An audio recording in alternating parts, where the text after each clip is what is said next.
5pmnation.com.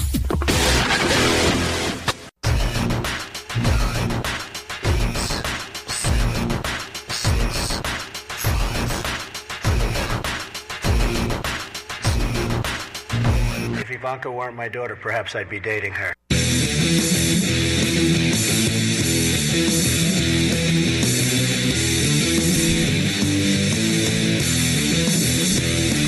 Hello, everybody. Happy Monday. It's Matt Connarton, Unleashed in the Afternoon. We are live on WMNH 95.3 FM, emanating from a very blustery downtown Manchester, New Hampshire. It's like a wind tunnel. Of course, we're also on Channel 97 Comcast if you're in the Manchester area, and you can stream it anywhere, from anywhere, at WMNHradio.org, and, of course, on Facebook via Facebook Live. Excuse me, on the Matt Connarton Unleashed Facebook page. And today is Monday, February 25th, 2019. The number to call is 603-250-6007, 603-250-6007, anytime in the next 150 minutes or so. So welcome to the show, and I hope everyone had a wonderful weekend. I see in the Facebook live chat, hello to Jenny, and Dr. Jeff Gassell is in there as well. So we have, as always, much to discuss. I shared something out earlier, and I'm going to share the audio with you in a moment. But I got a fairly predictable response from Randall Kelly, who's been kind of trolling the show on the Facebook live chat. Last week, we were jokingly referring to him as Robert Kraft because those are the same initials. And then, and swear to God, if you're not a regular listener of the show and you didn't hear the show last week, so we were referring to him as Robert Kraft. And then the next day, the news broke about Robert Kraft, owner of the New England Patriots, getting arrested for solicitation. I almost said arrested for prostitution, but I think if you're arrested for prostitution, you're the prostitute. If you're arrested for, I almost said elected, you're arrested for solicitation if you're the one soliciting this particular exchange of services, which is frowned upon under the law, except apparently in Las Vegas, I think. I don't know if it's legal anywhere else, but anyway, I mean, personally, I think it should be, I'm a civil libertarian on these matters. I think it should be legal, which doesn't mean, by the way, that because some people try to conflate that prostitution with human trafficking and kind of mix it all up, stir it up in a big pot and say, well, if you're for legalizing prostitution, you must be okay with human trafficking, which obviously I absolutely am not. But they are not literally the same thing. It's no different than, it's like when I talk about wanting to end the drug war and someone says, oh, so you're okay with everybody walking around pumped full of heroin all the time. It's like, no, I'm simply in favor of ending the drug war. But people take these leaps in logic when they're arguing for something or against a particular position and so forth. But I shared this out earlier. So this is from, I shared out a YouTube video, but I'm going to play the audio for you in a moment. It is audio of Trump. And how do you say the guy's name? Robert, is it Lighthizer? I think it's Lighthizer, who is, Trump's, trade rep in these ongoing negotiations with China. And, we may end up, with something positive, out of this, if it's a good deal. But they got into it. It's really weird. So what happened is, because I'll share the audio in a moment, but they're in the Oval Office. The Chinese delegation is there, and they get stuck on this thing about, Lighthizer says we have a memorandum of understanding, which is, oh, wow, it's not only extremely windy outside, but snowing as well. My goodness. So a memorandum of understanding, which is, a legally binding thing. It's another term for trade agreement. And from what I understand, it means, literally the same thing. But apparently Trump doesn't know that, I guess. So he gets into this thing. Again, this is in front of everybody. He's disagreeing with Robert Lighthizer, saying, well, no, I don't like the memorandum of understanding because it doesn't mean anything. It's non-binding. It doesn't mean anything. And Lighthizer's kind of explaining to Trump, well, really, see, he's explaining it to everybody who's there in the room, right? Because there's these reporters here and so forth. But he's really kind of explaining it to Trump in front of everybody. But if you see the video of it, he's not looking at Trump, because that would be kind of weird, right? If he's addressing Trump directly, because it would look like, some people would take it as, well, he's talking down to Trump. He's, explaining this to him in front of everybody, and that's a little embarrassing. But no, he's talking to the media there and explaining it to them, but by proxy explaining it to Trump. And Trump is going, no, I disagree. I want an actual contract. I want a binding agreement. I don't care about a memorandum of understanding. So, it doesn't take although I'd be curious to know if Dr. Jeff Cassell agrees with me, it doesn't take a psych degree to figure out what's going on here. Trump doesn't know how this works, but he always presents himself as an expert in all things. So he can't in any way acknowledge that he doesn't know or let it show that he doesn't know how this works, right? So instead of saying to Robert Lighthizer, oh, okay, I understand, or something like that in front of everyone, he doubles down. Again, you'll hear the audio in a moment, but Trump doubles down and is like, no, I disagree with you, Robert. I think, maybe we have some disagreement about what a memo of understanding is. Now, I did... in fairness to Trump, when I shared this out on the Matt Connarton Unleashed Facebook page, here's what I wrote. I said, as our friend Squirt the Florist would say, oh my head. Trump's own trade rep literally has to dumb things down for him in front of everyone.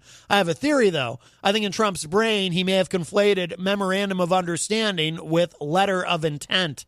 That being said, if I know the difference and the president doesn't, that's an issue. So in other words, I mean, that's my theory. By the way, watching the video a second time, I'm pretty sure that that's what was going on there. I'm going to go ahead and actually drop, for those of you enjoying the program on Facebook Live, I'm going to go ahead and drop the link to the YouTube video in there. But I am going to play the audio for you. But watching it a second time, I was like, yeah, that's exactly what happened here. Trump, in his mind, he doesn't know the difference, and he's conflating memorandum of understanding with letter of intent. And a letter of intent, and again, I'm no expert in this, and so I'm not trying to present myself as some sort of expert, but like I said, I'm getting the idea that I do know more about it than the President of the United States, which is concerning. But my understanding is a letter of intent is not legally binding. A letter of intent says... Well, literally, it's letter of intent as in intent to sign a contract.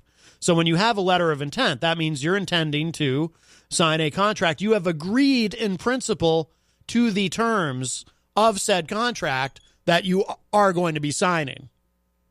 You're saying, okay, this is what the contract is going to say. I agree with what this contract is going to say, and I intend to sign it. But that's not legally binding. That's just saying in principle that you intend to sign it. If it were legally binding, you might as well skip the letter of intent. There's no point in having a letter of intent if that isn't in and of itself legally binding. You might as well just skip right to signing the contract. See, that's why I think Trump got confused, and he thinks a memorandum of understanding is the same thing of a letter of intent, because you'll hear in the audio when I play it for you, he's like, well, what's the point of a memorandum of understanding? Let's just do the trade deal. Hi, welcome to Matt Connarton Unleashed. Who's this? Hello? Hello? Hello? Can you hear me? I can. Can you hear me? Oh, I should step outside. Okay. Brrr. A little chilly outside, isn't it? Yeah, but I'm dedicated. Almost fanatical. Oh, it's Dave Ridley. I didn't recognize your voice at first. Sometimes I don't either. Well, my goodness. What's on your mind, Dave Ridley from the Ridley Report? House Bill. Oh, now I forget the number. Oh, my goodness. There is according to Kimberly Morin over at, or Morin, maybe, I don't know how she says it. No, it doesn't matter. Over at, I know how I say her name. Rock. Uh-huh. She is claiming that there is a bill that would make it basically illegal to have a firearm pretty much anywhere in New Hampshire. Oh, my goodness. Well, I would I would question any kind of a claim coming from that little corner of the media. So I don't know. My experience with the Grokkers is they're fairly accurate. Fairly. What it would be, it's not. I mean, it isn't quite as bad as it sounds. It probably wouldn't pass. It most likely isn't. What it would be was like anywhere a school bus goes. If you're within a certain distance of a school bus, you can't be armed. So of course, they would create these sort of roving, gun-free zones on near every road in the state, basically. Yeah. All right. Well, I mean, I'd be curious to know more about it, but I assume this is not something you would support. Of course not. Yeah, it doesn't sound necessary to me. I mean, I'm not aware of... I mean, obviously, there's always going to be people who push this, people who are anti-Second Amendment, who push these kinds of things from all, a varied number of angles and attempts to curb the Second Amendment. But, the thing that I always say, Dave, is regardless of how you feel about an issue, whenever anything comes up, any kind of bill, any kind of an idea about legislation, one of my first questions is, does this address an actual existing issue? And if it doesn't, then what's the point? You know what I mean? So unless this is an actually existing issue of, is somebody whipping out a pistol on a school bus or near a school bus or something? I mean, unless this is something that's actually happening, which in statistically one of the safest states in the entire country, it's probably pretty unlikely this is actually happening, then I'm not in favor of anything that's a solution in search of a problem. Let me put it that way. And I think you and I probably agree on that. Yeah, but even if a bill does address something that's actually happening, then you have another question you have to ask yourself, and that would be, would the implementation of this bill involve some act of aggression or harm against bystanders? In this case, not only would you be harming the gun owners who suddenly become criminals when a school bus drives past them, but you'd also be harming the average taxpayer who's forced to underwrite the enforcement costs. Mm-hmm. Sure. Well, I don't think this is going, and not to sound complacent about such things, but it doesn't sound like something that's going to get very far in the New Hampshire legislature, where even a lot of Democrats are fairly friendly to the Second Amendment, I think, although you might know that better than I do if I'm right about that, my perception, because I think you watch that much more closely than I. Dave, is everything all right? Are you blowing away? Did you just get blown away? I was for a second there. Oh, my God. Still have a signal inside. Well, yeah, I mean, you wouldn't have expected the income tax to pass the state Senate, but it did. So, it is important not to be complacent. Right. Well, that's a very good point. So that actually did pass the Senate, a state income tax, or it was something a little, but it wasn't a broad state income tax, right? It was something a little more nuanced. Not to justify it, I'm just saying. I'm reflecting back on our previous conversation about this because you're the first one that I heard about this from. The claim was that it amounts to an income tax. Okay. So when people put it that way, I mean, that's almost an exact quote, I think. When people put it that way, it does tend to indicate that there may be some mitigating factor that makes it less of a full-blown income tax than some things might be. Mm-hmm. Maybe only certain people get it taken out of their paycheck. But again, that's favoritism, and that's not fair. So. By the way, the other day when you called in, Peter White was kind of mean to you, huh? Well, yeah. Who is that guy? What's that? Yeah, who is that guy? Peter White. Well, he's the host of the morning show, and the reason I'm laughing about it is because and by the way, Pete is a very, very nice guy. But I think he was kind of busting your cojones a little bit because I still vividly remember. Do you remember the day that you called into the morning show and you had something you wanted to talk about, but they were in the middle of something else, and then Pete was just kind of like, yeah, maybe you should call back another time. And he was a little he was just kidding, because Pete's a great guy, but he was kind of a little bit, he had a little bit of an edge to him. Let's put it that way. Do you remember that? Okay. Yeah, I remember that conversation about both of them, the one in the morning, too. Yeah, so that's what I was thinking about when you called the other day, and he was a little bit like, oh, Dave, you're just droning on and on. I was thinking back to that time you called into the morning show. Have you ever called into the morning show again since that? I think I've called them 2 or 3 times. Oh, okay. Yeah, that time when I called the morning show, it was just, I think I was checking to see if I could change the subject. It sounded like they didn't want me to. Yes. So I left them alone. That's what it was, yeah. But, no, I don't remember that conversation being rude or anything. No. It was just funny. It was just funny the way that it went, because you were like, oh, should I call back another time? And Pete was kind of like, yeah, maybe you should. it was just... No, that's okay. It's his show. Oh, yeah, of course. Yeah. I'm sorry, go ahead. No, you go ahead. That was really my only thought on the matter. I was just having a good chuckle over it. I don't pay as close of attention to the morning show. Yes. It's hard to... You should. I know you're supposed to call in on topic, ideally, with a radio show, but I really like shows like yours where there's enough latitude that they'll let you call in and change the subject. And it's too much of a pain in the backside, especially while you're out taking a walk or something like that, I think I should stop walking now and start, I should find the laptop, open it up, and listen to see what they're already talking about, so that I can listen for 15 minutes and then change to their subject. I mean, it's nice to have that latitude on my end, and it's appreciated. Oh, sure. Oh, that's cool. Thanks, Dave. No, I like to keep it fairly spontaneous. So, that's how we roll. Yeah. But back to the bill, this attempted gun bill. This is the reason why we have a system in New Hampshire that is it's slower and more designed to put things through a lot of different filters before they become law. And yes. That's why I think it's systemic reasons or why we still have as much freedom as we do here. That's more than anything else.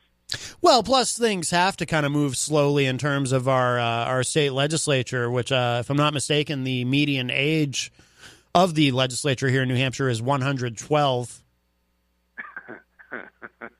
Now, before anybody gets upset with me for being ageist, Representative Bob Backus, I stole that joke from him. So if he can make that joke, then it's okay. Okay. Because he's not a young man himself. None of us are. Well, we're all getting older. That's true. You know what, Dave? You'll never be as young as you are right now. Yeah, that's a depressing thought, too. I know. And then someday we'll all be dead. Not the most uplifting thing either, I know. Are you still there, Dave? Did I depress you? Oh, yeah, I'm here. I don't always have something to add. I thought I depressed you. No one gets out of life alive. It's really not fair. Isn't that why we elect these politicians, by the way, to make everything fair? And yet, in the end, we all die. How fair is that? We all what? In the end, we all die. How fair is that? That is fair. I blame Obama. We gave him 8 years, and we still all die at the end of our lives. Yeah, fair isn't necessarily all that good. It's not necessarily the best thing to aspire towards. Sure. Well, we can try. But life will never be fair. Dave, what else is anything else on your mind today, or anything new with the Ridley Report you want to tell us about? Oh, not much else I can think of. That was the only thing I could think of to call you about today. All right. Well, very good. Well, Dave, please give the Ridley Report a plug before you go. Oh, RidleyReport.com. RidleyReport.com. All right, Dave Ridley, thank you so much for the call, my friend. You're welcome. All right, take care. Bye-bye. Okay, bye. All right, Dave Ridley leaves us, and that opens up a line for you, 603-250-6007, 603-250-6007. Oh, I see Pete Galinis in the Facebook live chat. He says, yo, Matt. So what we'll do is I'm going to go ahead and play this audio for you. It's only a couple minutes long, But this is what you're going to hear is the conversation that happened in the Oval Office. I did have to compress this a little bit because Robert Lighthizer was not directly in front of a microphone, so it was a little difficult to hear him. So I brought the audio up in that. But, here's what, you know what? I never finished telling you this, though, what Randall Kelly had to say when I shared this out earlier. He goes, you couldn't handle that job for 2 sec and expect him to be the mold of perfection. Educate up, man. All you resonate is your TDS time and time again. TDS, which I assume means Trump derangement syndrome. If we get to it today, I'm actually going to say something nice about Trump later. I don't, I think my attitudes toward the president are a bit more nuanced than that. But of course, to many Trump supporters, anything even remotely negative or critical of their exalted hero is Trump derangement syndrome. So it's amazing. They're very, very protective of their hero. It's to a level, to a point that we've never seen before, I don't believe, in the history of American politics. Anyway, all right, here is the conversation today in the Oval Office with President Trump, Robert Lighthizer, and the Chinese delegation was there, and there were reporters there, and they were discussing trade. And like I said, I'm pretty sure that Trump, in his own mind, conflated memorandum of understanding with letter of intent. But so try to keep that in mind as you listen to this. We've done the same thing to them, but we didn't do that. We had presidents that didn't do their job. You want to know the truth? We had presidents that did not do their job. Yeah, go. Will the MOUs be a long-term deal? How long would your MOU stay? I think the MOU is going to be very short-term. No, we expect to go into... I don't like MOUs because they don't mean anything. To me, they don't mean anything. I think you're better off just going into a document. I was never a fan of an MOU. So an MOU is a contract. It's the way trade agreements are generally used. People refer to it like it's a term sheet. It's not a term sheet. It's an actual contract between the two parties. Yes. A memorandum of understanding is a binding agreement between two people. And that's what we're talking about. It's detailed. It covers everything in great detail. It's just called a memorandum of understanding. It's a legal term. It's a contract. And would you think that would be a very long-term deal, sir? Yes, I think so. Yes. Contracts last while they last. There's no term. They last while they last. Mr. President, on North Korea. By the way, I disagree. I think that a memorandum of understanding is not a contract to the extent that we want. We're doing a memorandum of understanding that will be put into a final contract, I assume. But to me, the final contract is really the thing, Bob, and I think you mean that too, is really the thing that means something. A memorandum of understanding I think you mean that exactly too. That. It's a memorandum of what our understanding is. But to me, the contract is, the real question is, Bob, so we do a memorandum of understanding, which frankly you could do or not do. I don't care if you do it or not. To me, it doesn't mean very much. But if you do a memorandum, how long will it take to put that into a final binding contract? What? From now on, we're not using the word memorandum of understanding anymore. We're going to use the term trade agreement, all right? Okay. Right. No more. We'll never use the term agreement. We'll have the same document. It's going to be called a trade agreement. We're never going to use MOU again. Are they going to put that into another? All right, there you go. So, like I said, Trump doesn't understand what an MOU is. He thinks it's a letter of intent. That's my theory. Hi, welcome to Matt Connarton Unleashed. Who's this? Hello from Vietnam. Hey, Pete. What's going on? Oh, nothing much. I just call and tell you I don't know why I came back. This snow is terrible. In Vietnam? No, I'm back in New Hampshire. Oh. See, you confused me with the hello from Vietnam. A bit of but a I mentioned the misdirection. snow. I Yes. said I don't know why I came back. Yeah. Well, we haven't had very much snow here, actually. It's been a pretty easy winter overall in terms of snow. Oh, but I'm in the North Country, remember? Oh, right. You're where there's like ice caps up there and stuff. Oh, yeah. It's Jeepers. terrible. That is terrible. Terrible. Wow. I couldn't even go to the store today. Wow. Yes. Y'all Went out snowed to my in. car and started to clear, and I said, screw this, I'll starve, and I went back in. Right. You're starving right now. That's terrible. Yeah. So, Anyways, I call and say hello to everybody, and I survived Vietnam for 4 months. I deserve an award. Wow, 4 months. Jeez. That's not as long as you were originally planning to be there, is it? Or was it? Well, I was going to extend, but I had to get back to get some surgery done. So okay. I ended up, keeping my appointment for surgery, and I came back at my normal time, but I was supposed to have been there for another month. Now, aren't you a little disappointed, though, that you're not going to be in Vietnam for the big summit? Yeah. I mean, I seen that, and it broke my heart. I wanted to be there. Well, hopefully, we'll see what happens. We'll see what happens. Hopefully it all goes good, but I don't suspect it. I married that Vietnamese teacher, and since I've married her, I've been catching a lot of racist flack from people in New Hampshire. Really? Several of them have made racist comments about my wife, and jeez. A lot of them, they act like they're angry at the Vietnamese for something. I don't know why. Yeah. I told them, I said, let's get this straight. America invaded Vietnam, not Vietnam invaded America. Right. Why do they got to give flack to the Vietnamese? But we weren't welcomed in their country. Now, is this? You know what I'm saying? Yeah. You know what I'm saying? Well, of course, yeah. And it was BS. I mean, the McNamara even acknowledged. What was this? Maybe 7 or 8 years ago, maybe longer. That the Gulf of Tonkin was essentially a false flag incident. Not to get conspiratorial, but he admitted it. It was a false flag incident. Yeah. And like I said, we invaded them. They didn't invade us, so people shouldn't be giving them flack over that. Of course. I mean, we were the aggressors on every level on that. I had the chance to sit down with probably one of the more higher decorated commanders of the Vietnamese army. And, wow. he was telling me some stuff, too. What do you mean? Like what kind of stuff? Well, just about the politics of why America got into the war. Yeah. But, I don't want to sit there and, light my own country on fire. I love America. No, but, of course. Of course. I don't understand. There's a huge thing I don't understand. We bombed the shit out of this country of poor people. Can't say that, Pete. And then left the rebel. Didn't give them any assistance in cleaning up the mess. Yeah. If we go to war with France or England or any other country, we have to pay to clean up the war zone. Did you know that?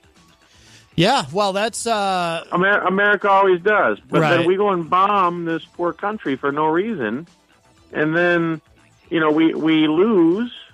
And then we come back home, and we don't even pay to clean up the mess. These people are so poor.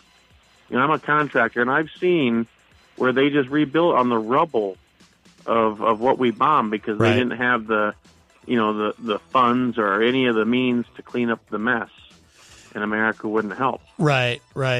Well, what is strange too about Reconstruction? I was searching for the word in my mind for what you were talking about when we help clean up and put things back together. But what is strange, too, about people having these attitudes is, we're not even talking about a country that we went to war with that we continue to be, have an acrimonious relationship with. We're technically allies now with Vietnam. So it's disconcerting that decades after the Vietnam War. That's what I don't get. Yeah. I go over there, and these are the nicest people I've ever met in my entire life. Yeah. And all they dream about and talk about is wanting to do business and to be good like the United States. Right. And I can't figure it out, Bomb the crap out of them, kill their ancestors, make them rebuild on the rubble, literally on top of the rubble in most areas, and don't help them clean up the mess. But I'm curious about the racism that you've encountered since marrying your wife. Yeah, there was this guy that's from New Hampshire, and I won't mention the name. Yeah, but I posted it on Facebook, so if you want to look. But anyways, he says I had a ride set up to go to the airport. This nice lady gave me a ride there, but then I was literally at the airport boarding my plane, getting ready to, when she texted me and said that she had to cancel the whole thing. So I didn't have a ride to pick me up. So I post on Facebook, and this gentleman here in New Hampshire says, okay, I'm going to be down in Manchester at that time, and I live in Jefferson, so I'll give you a ride. Yeah. We agreed on a little compensation, and because he was going that way anyways, I said, how about $50? Yeah. And he said, yeah, I'll take that. Well, the SOB was playing a joke. And, I show up at the airport, and there's no one there to pick me up, so it took me an extra hour to get home that night. Yeah. And this guy, I messaged him when I was at the airport. I said, where are you at? Because I had a hunch that it was a big joke. Oh, really?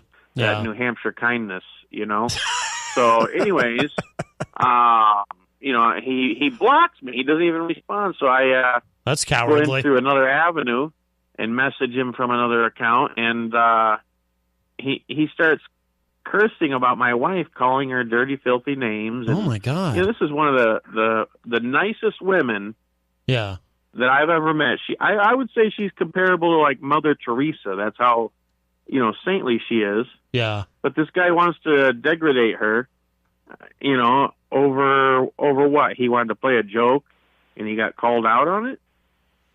Wow. Now, is he someone that you know well, or? No, I don't know anybody in New Hampshire, that well. Yeah. But no, this was just a guy that I posted an ad on Facebook. I went to Facebook and said, I'm looking for a ride from the airport to up in Berlin. Yeah, yeah. And this guy volunteers. We agree on a price, so he's going to do it. But then, like I said, it was all a joke. He was saying this in this message. He said, you can have a nice walk home and, $50. No one in their right mind is going to give you a ride for that. Just stupid garbage like that. Yeah, yeah. But at the same time, getting all racist and, slurring some racist comments about the Vietnamese and everything else. Yeah. It's just, that's America today. Yeah. I mean, it's always an issue, and it always will be, unfortunately. It's really pathetic. I mean, my biggest thing too that I've started to say over the last couple of years about racism is, there really is no such thing. Biologically, we're all fundamentally the same. You have different ethnicities, but race itself is an illusion. So all these people with their racism, part of why they're so dumb, not only are they hateful and, ignorant, and they've, and they waste their time carrying around this poison, this toxicity in their minds, all this hate. Yeah, but they've the thing is, it's not just, this guy was white trash doper. People on Facebook started telling me about what a doper he was. Yeah. But it's not just that class, okay? Yeah. I run a successful construction company in the United States, mm-hmm. and we do seawalls, okay? Yeah. And I had a very respectable woman that I worked for. My company poured a seawall just this last summer for her. What is Well, she's a property investor. Pete, what is buys lakefront properties, and she says when I done the seawall, she was so happy. She says, "I got 3 more for you." Peter, okay? what is a seawall? I don't want to get. We're agreed on that, but listen to this story. This woman, I was talking with her, and she started going off and doing the racist thing about the Vietnamese too. So it's not just uneducated. Yeah. This woman was very educated. She used to be a bank manager. Yeah. Yeah. So, it's across the board, and everybody in America, bears that cross and is responsible for what they say and do. Right. And, they're going to be held accountable. Yeah. It's a shame, a damn shame. No, it is. I lost $65,000 in business because my wife was Vietnamese, and I fed a starving child in Vietnam. Yeah.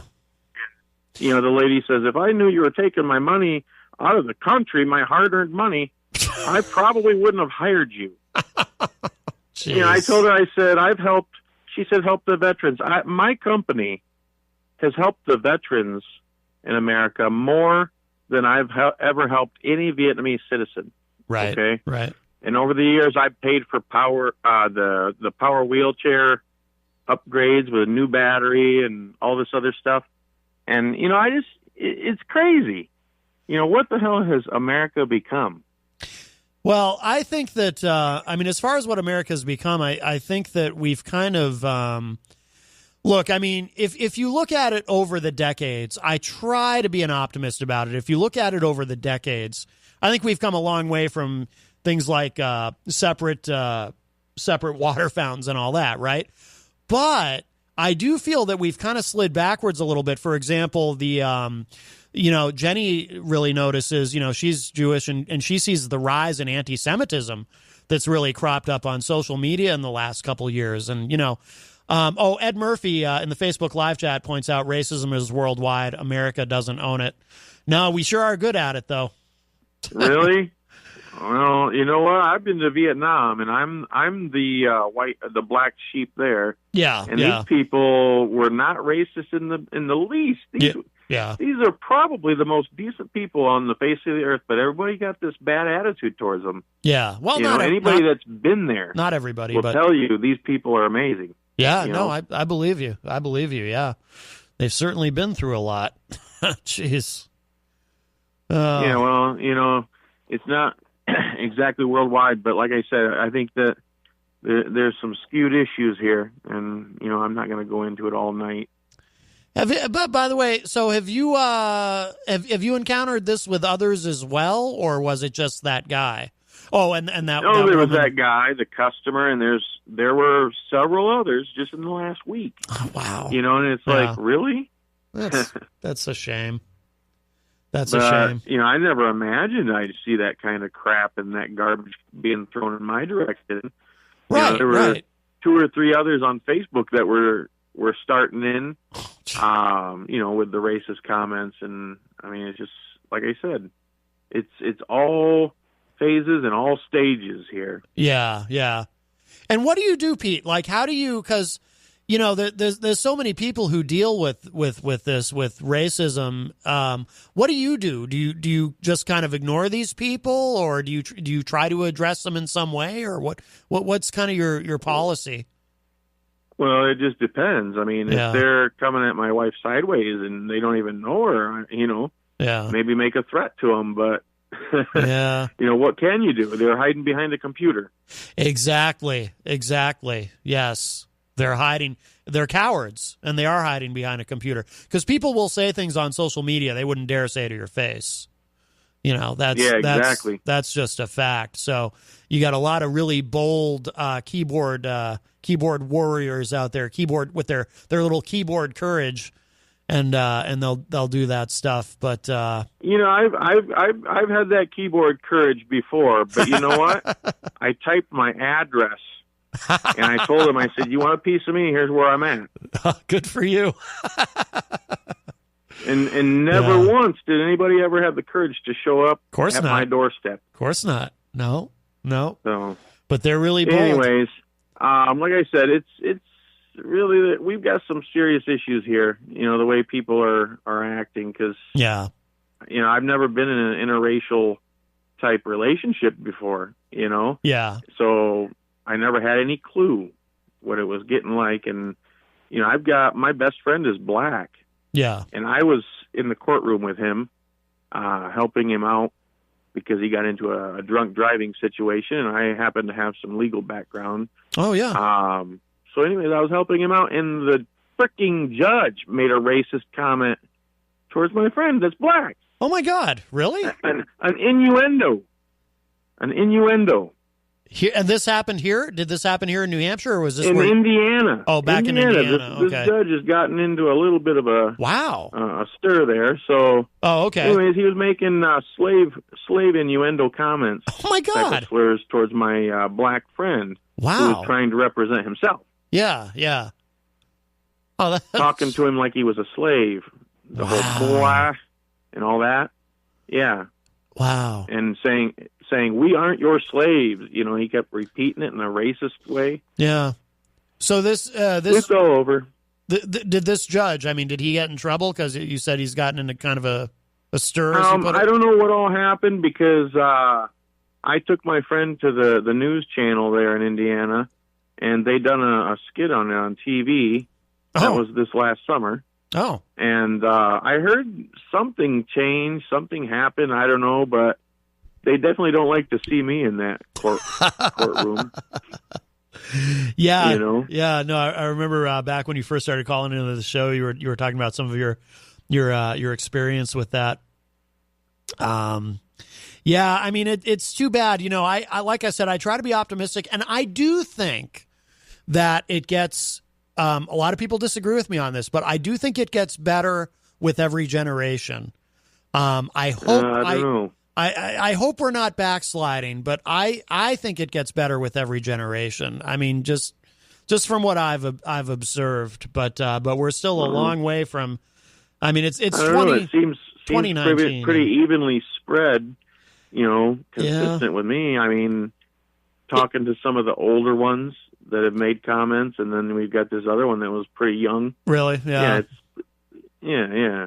So we're, it's not getting better with the generations. I think it probably is overall. I'm going to remain optimistic, but but it does have to be confronted and discussed, because I'll tell you, there's a lot of people, and I heard this a lot after Charlottesville, just as an example, when Heather Heyer was run down. There's some people who take this attitude that, like, well, when people are racist, it's best to just ignore them, because as long as you don't engage them, that ideology will die off and will die out. And I tell people all the time, I say, no. I said, it's like hate is malignant. And I use that word very deliberately. It's like a cancer. And if you don't confront it, it spreads. So it has to be confronted. It has to be talked about and highlighted, like what we're doing, and pointed out. And people need to be reminded, no, this is still real, because there are people, and some of them I think are intentionally deluding themselves, and some of them I think probably really sincerely believe this. There are people walking around in this country who think that, no, racism's, that was dealt with, and that's someone I'm close to actually even called the show and said, well, that's all been dealt with. And it's like, what do you mean that's all been dealt with? Have we made progress? Yes, I'm optimistic. I think we've made progress, but it's still out there, man, and we gotta. We got to continue to confront it. It has to be confronted. Hopefully we get taken care of. That's all I'm trying to say. Yeah. No, I'm with you, Pete. All right, well, take care. I got to get going, so it was nice talking to you. All right, brother. Hang in there up there in the North Country. Yeah. All right, bye. All right, man. Take care. All right, so Peter leaves us, and that opens up a line for you, 603-250-6007, 603-250-6007. God, that is, I mean, like I said, I try to be optimistic, but I got to say, I mean, it is discouraging to think in the year 2019, we're still not past all this nonsense. It's like, oh my God, 2019, and somebody's getting harassed over a quote unquote interracial marriage. I don't even like to really use that word, interracial, because like I was saying before, and I didn't quite get the thought out completely, but one of the things that, well, the biggest thing that's so stupid to me about racists, and no offense to anyone listening who happens, if you happen to be racist, but just so you know, if you are racist, I think you're stupid, is there is no such thing as race. There's ethnicity, but there's no such thing as race. We're all human beings, because there biologically is no difference, So this idea of race, based on what level of skin pigmentation someone is genetically assigned, based on what part of the world they come from, that's all it is. There's no such thing as quote unquote race.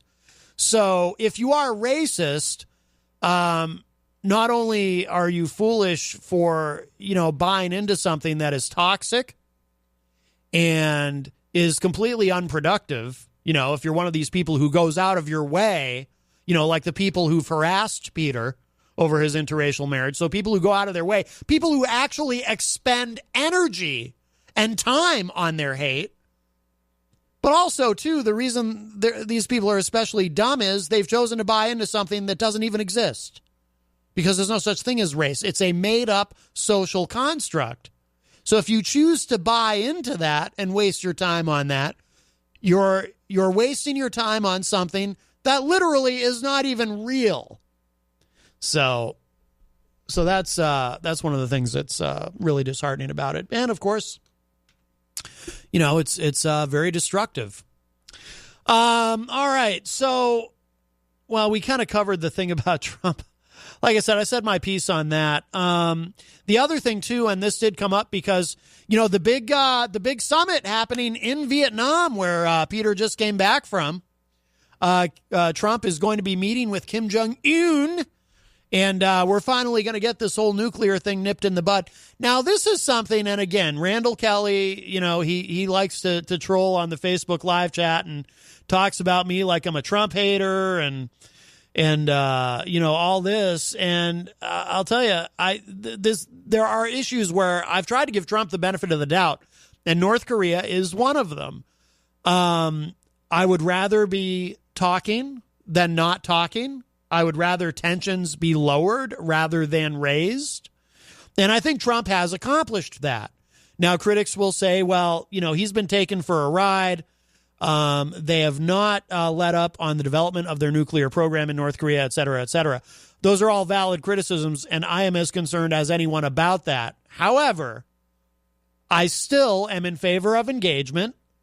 I'm glad that Trump engaged with Kim Jong-un, and I'm glad that he will be doing so again in Vietnam. I did share this out, though, from Mediaite going rogue. Fox's Brian Kilmeade criticizes Trump oversimplification on North Korea testing, because what happened is, so Trump made a comment about not being particularly worried, no real timetable, we're not in any rush as far as North Korea, and as long as they're not testing anything, that's good enough. And Brian Kilmeade actually took issue with that. So I shared this out, and all I did really, I just shared out the clip from Fox and Friends of Brian Kilmeade taking issue with what Trump said. And he was very soft and measured in his criticism. But then Randall Kelly says, damn, you're in full TDS flair. TDS, of course, is Trump derangement syndrome, because people who are part of the Trump cult, will not have their exalted hero even remotely questioned. So then he said, oh my God, President Trump says bad things. My weak demeanor is offended.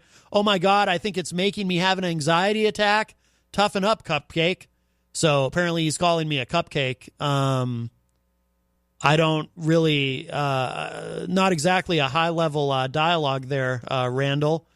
And I don't even really know what it is I'm supposed to toughen up about, or I don't get it. But okay. So here's what I actually said. I said, easy now, let's not upset Daddy. So I was actually referring to Kilmeade when I said, easy, don't upset Daddy, because we all know Trump watches Fox and Friends. So maybe I'm not the cupcake. Maybe Randall Kelly is referring to Brian Kilmeade as the cupcake for daring to question something Trump said. I don't know. Maybe that was referring to him. I don't know. Like I said, not exactly the stuff you find in a high-level dialogue. But I appreciate your posting on the page, Randall. Here's the actual clip. It's quick, but this is from Fox and Friends. The president said, I have a special feeling about it. We've developed a very, very good relationship. As long as there's no testing, we are happy. That's what he says. But the media, of course, predicting the worst before it even happens. Yeah, here's a headline. The Associated Press says this: expectations low as Trump looks for win in the North Korean summit. The Huffington Post, which I every day somehow forget to read.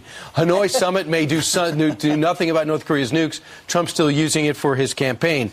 I don't love the statement that he made yesterday when he says, if they just don't test, I'm okay with it. But that's an oversimplification. He's not going to give an inch on sanctions because testing's not enough. Testing's not enough. Dismantling's enough because they can build without testing. That's right. They got about between 20 and 60 bombs. The fact that there's a dash between there means there's a lot we don't know. Yeah, a perfectly valid assessment, but he's very gently criticizing Trump. So maybe Randall meant that Brian Kilmeade is the cupcake for not, sticking to his job of filleting the president, rhetorically, of course, not literally, for 2 hours every morning on Fox and Friends. But if there is a member of the cast of Fox and Friends who sort of, you can't say off the reservation anymore. That's now considered un-PC. If there is a member of the cast of Fox and Friends who dare actually have a remotely independent thought about anything regarding Trump, it's usually Brian Kilmeade.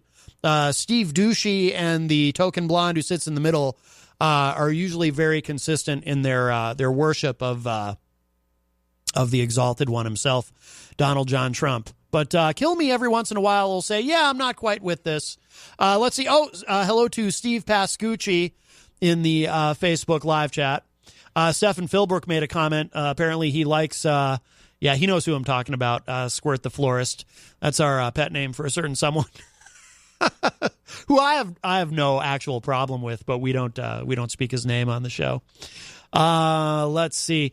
We're coming up on the top of the hour, so maybe we'll take a quick break. We'll play a couple things, and then we'll come back, and there are many, many things to discuss today.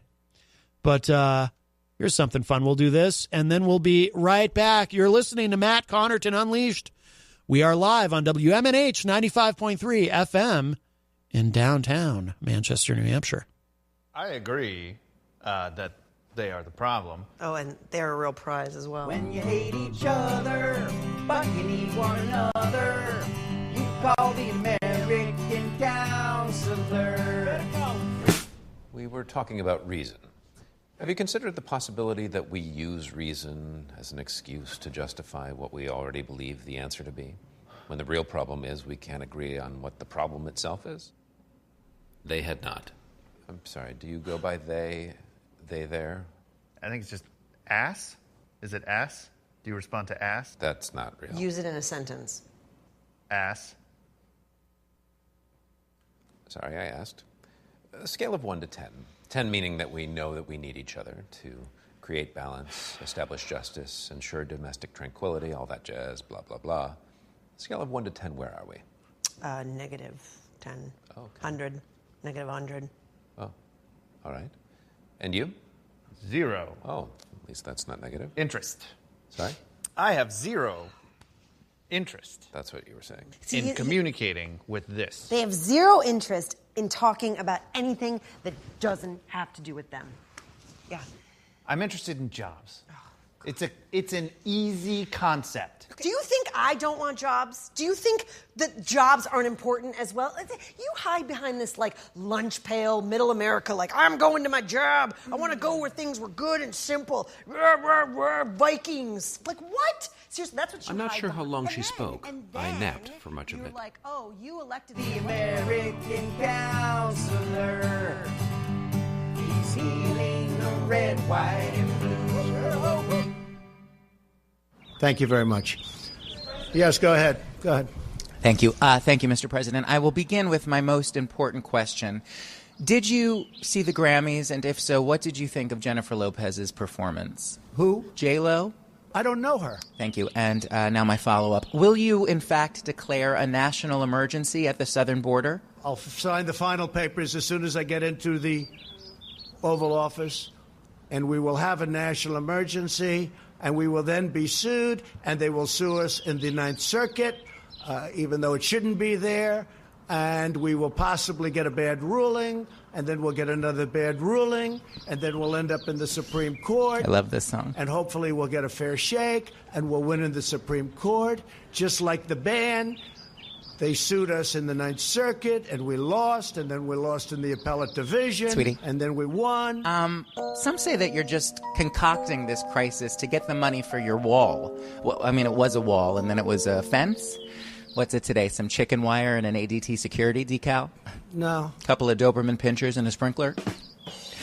Thank you. You're fake news. Some say that you're just fear-mongering and using inflated statistics to help your own agenda. Not too many people have said that. Some say that you're full of and others, well, agree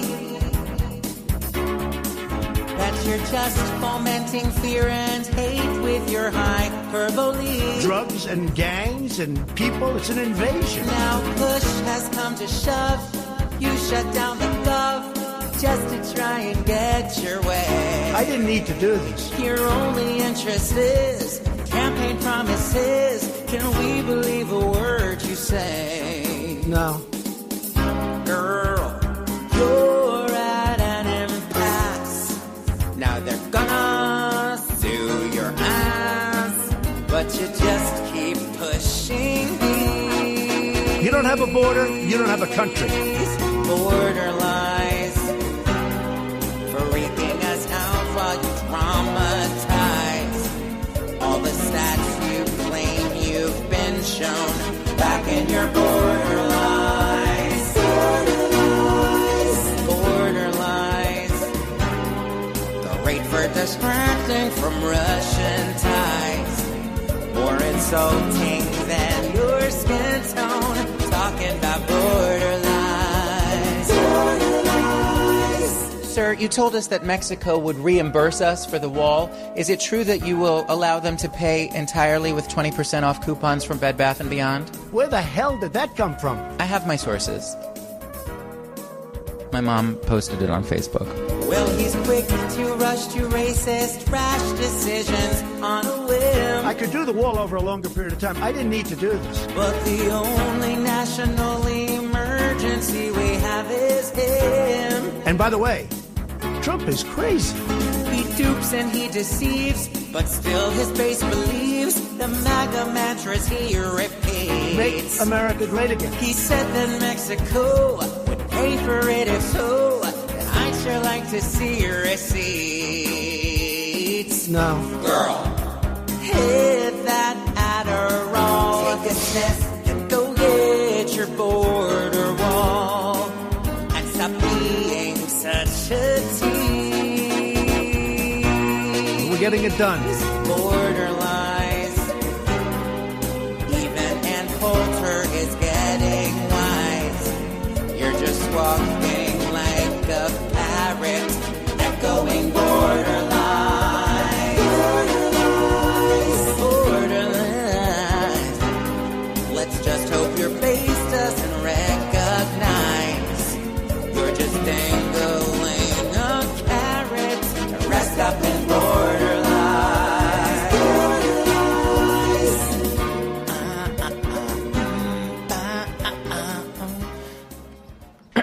Sorry. Guess I got a little carried away. Let's not talk about it. Okay. It's too bad Mike Pence is in here. He loves Madonna. I don't know her. President Trump is keeping expectations low ahead of his second summit with North Korean leader Kim Jong-un. And I'm not in a rush. I don't want to rush anybody. I just don't want testing. As long as there's no testing, we're happy. The president is meeting Kim in Hanoi, Vietnam, 8 months after the pair first met in Singapore. The Hanoi summit is expected to build on the vague joint commitment to denuclearization the leaders previously signed. Although North Korea hasn't done any actual disarming since talks with the current administration began, they have stopped publicly testing missiles and nuclear weapons, something the president has seized on as proof that diplomacy is working. But it's unclear how much progress the two countries have actually made. A senior White House official says there's still no common definition for what denuclearization actually means. Clarifying the terms of the Singapore summit might end up being an important part of this meeting. U.S. officials have pushed for the closure of North Korea's Yongbyon nuclear enrichment plant as a concrete first step towards denuclearization. Closing the aging plant would dent the country's ability to produce new nuclear material without impacting its current stockpiles of nuclear weapons. But in order to get that concession, the U.S. will probably have to ease the economic sanctions that are pressuring North Korea. Secretary of State Mike Pompeo has been reluctant to say that the U.S. is willing to do that until after North Korea surrenders its nuclear weapons. We've made it very plain to Chairman Kim. The alternative to giving up his nuclear weapons is remaining a pariah state, remaining a nation that is unable to trade, unable to grow, unable to take care of its own people. We've made the argument that it would be far better for Chairman Kim himself, his senior leadership, all of the people for North Korea.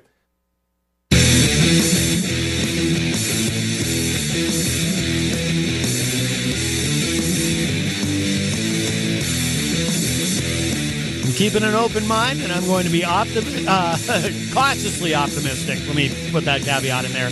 Cautiously. It's Matt Connarton Unleashed. We are live on WMNH 95.3 FM. Hour number 2 which means you've still got time. You got about 52 minutes or so left to call in. 603-250-6007. 603-250-6007. We are live on WMNH 95.3 FM as well as Comcast Channel 97 in the Manchester area. And, of course, you can stream us from anywhere in the world at WMNHradio.org.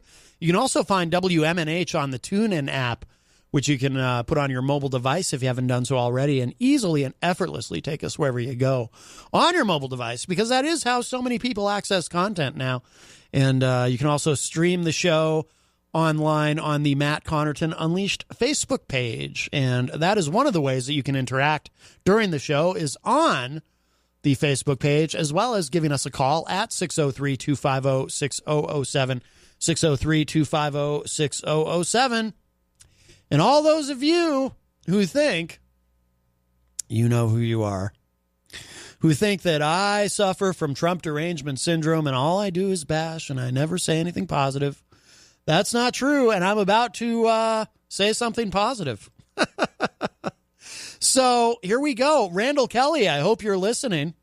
Probably not, though, because I've probably already picked on Trump too much for this one episode, and you just you know, they can't handle it. They get very they talk about snowflakes and cupcakes and things like that. But I'll tell you, you say anything even remotely. I mean, who was it who said on Fox? Oh yeah, Chris Wallace. He after that interview that he did, Chris Wallace, one of the people on Fox who I think actually is interested in something called journalism. You know, a very tough interview with Stephen Miller about immigration policy and, the hate mail Chris Wallace received. Anyway, yes, you must not question. You must not question the president. It is verboten to do so. But, you know, he's not all bad. You know, I say something nice here and there. I try to anyway. Like North Korea. We were just talking about North Korea a moment ago. Like I said, I would rather be engaged than not engaged. I would rather be talking than not talking. And maybe we might have to have a little bit of patience with this process. So we'll see what comes out of this follow-up summit. And, you know, in that clip that I played from Fox and Friends, you know, they kind of had a point. You know, the media does tend to be very dismissive of Trump in this particular area and, you know, claim that he's in over his head and whatnot. And I certainly have some criticisms about some of his statements post-summit in terms of the first summit because, you know, for him to say, oh, yeah, now there's no threat and, you know, it's over and everything's good now. Well, that's jumping the gun or jumping the ICBM a little bit prematurely. But, you know, I would have preferred some restrained talk in that manner. But still, I'd rather they not be threatening us and talking about annihilating the United States. Never enjoy hearing those things. Russia did something really disturbing in terms of threatening the United States. We'll get to that later. But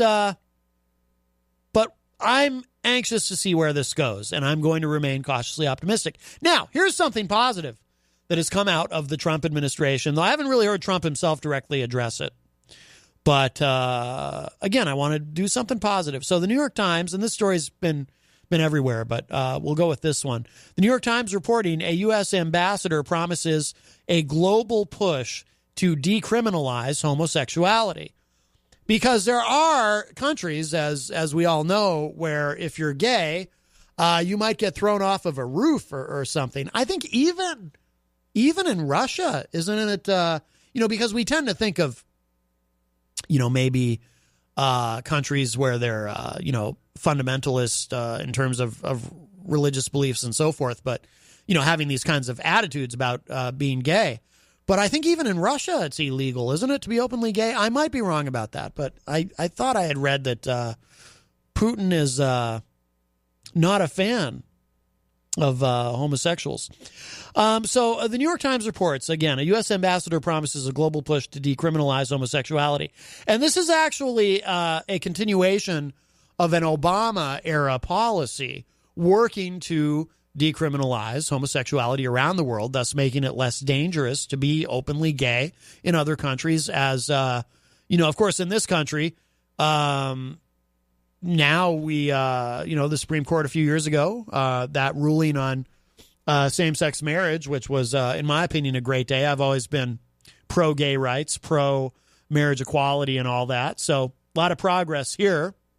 Jussie Smollett would have had us believe otherwise, but, well, let's not get into that. Anyway, boy, that guy took everything backward in a hurry, didn't he? All right, so this is what the New York Times is reporting. The American ambassador to Germany plans to lead what his embassy said Wednesday of last week, was a new and specific push to decriminalize homosexuality worldwide. The ambassador, Richard Grinnell, rumored to be a candidate as the next ambassador to the UN, invited about a dozen gay and transgender activists from around Europe to a dinner at his Berlin residence Tuesday night, where the effort was discussed.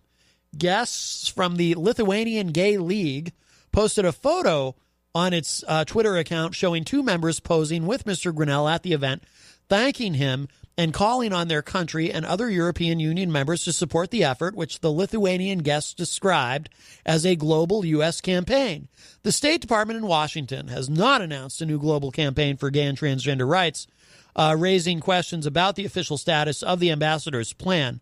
A department spokesman described the effort as a continuation of longstanding American policy. Like I said, this first became kind of an issue that was really addressed during the Obama administration. The undertaking by Mr. Grinnell, the most prominent openly gay diplomat in the Trump administration, I didn't even know that about him, but that's how much of a non-issue this is in my mind. It's, if you're gay, if you're straight, if you're bi, if you're whatever, whatever you are. I think everyone should be free to just be who they are. And so what?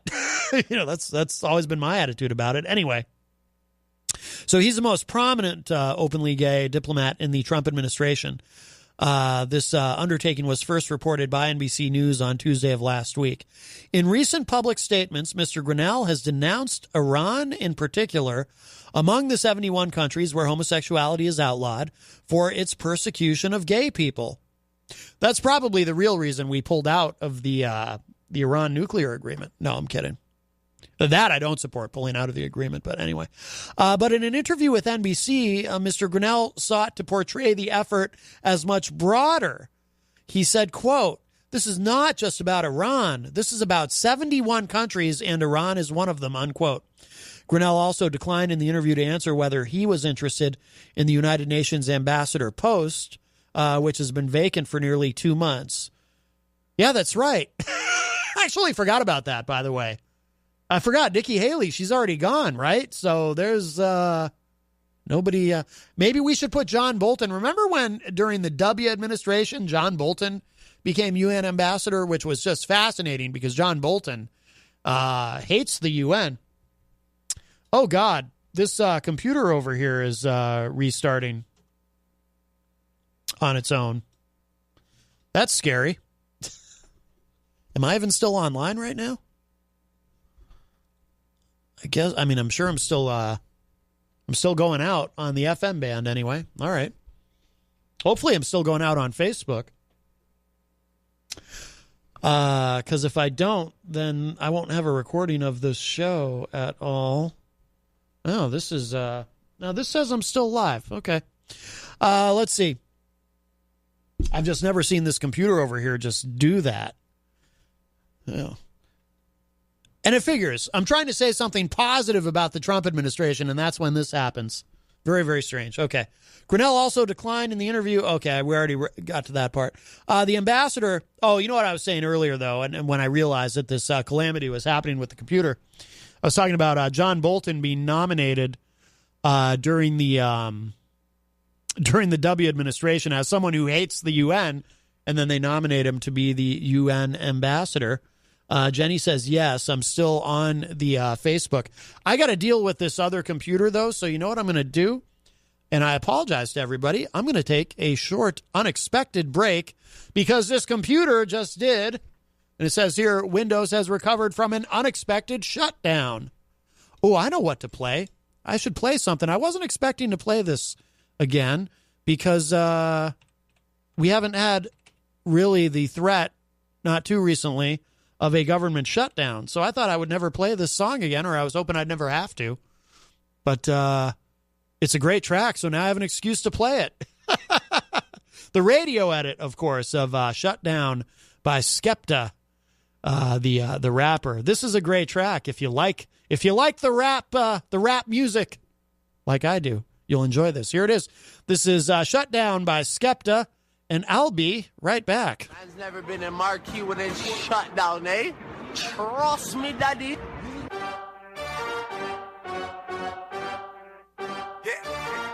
Hey, man's never been in.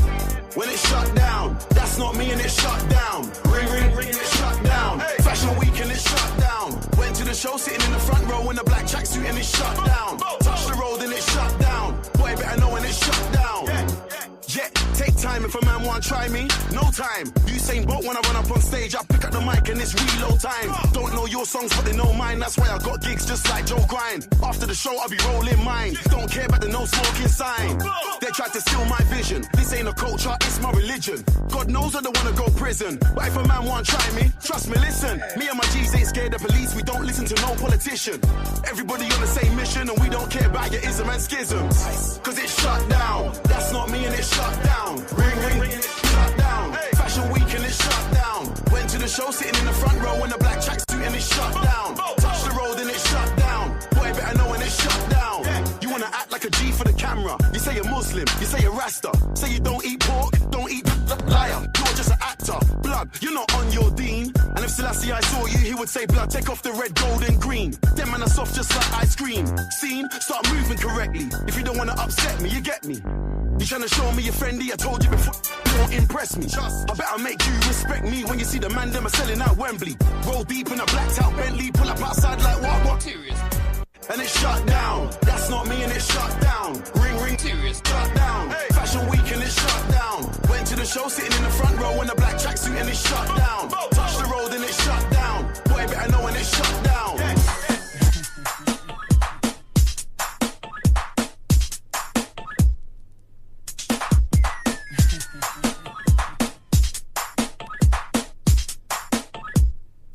I'm in a different class. When I get through, I'ma bring my dogs. 2 by 2, man, I walk on the arc. Sitting at the front just like Rosa Parks. Trust me, you don't wanna see me get dark. Upset cause man, are way up right now. It happened all so fast. I was in Paris, shut down Lark. New York, shut down Central Park.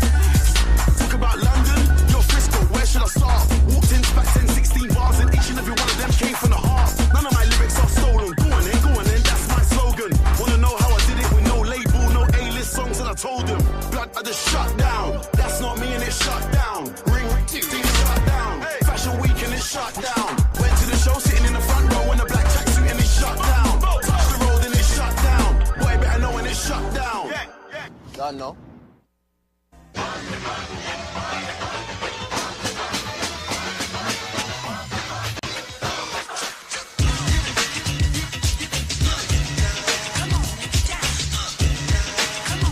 Hey, everybody, welcome back. Sorry for the brief hiccup there.